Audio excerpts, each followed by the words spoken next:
అంటే ఈరోజు కావాల్సిన లీడర్స్ కావాలి, అడాప్ట్ చేసుకునే నాయకత్వం కావాలి.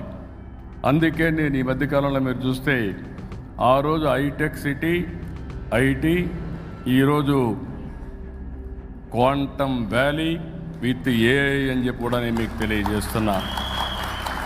ఎందుకు నేను క్వాంటమ్ వ్యాలీ మాట్లాడుతున్నానంటే భవిష్యత్తులో తెలుగువారు నాలెడ్జ్లో అగ్రస్థానాన్ని ఉండాలి. అదే మాదిరిగా ఆంట్రప్రెన్యూర్స్ కావాలి.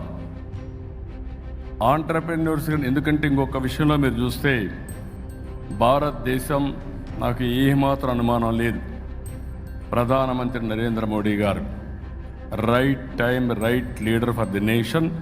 ఇది నేను చాలా స్పష్టంగా మీ అందరికీ విజ్ఞప్తి చేస్తున్నా.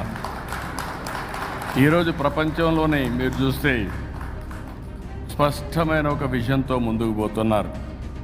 2047కి వికసిత్ భారత్ ద్వారా ప్రపంచంలోనే నెంబర్ 1, నెంబర్ 2 దేశంగా భారతదేశం ఉంటుంది, దాంట్లో అనుమానం లేదు.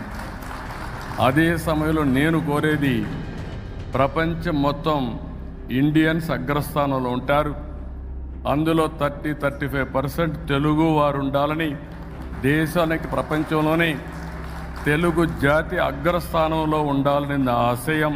అది కూడా సాధ్యమవుతుందని చెప్పి కూడా నేను మీకు తెలియజేస్తున్నా.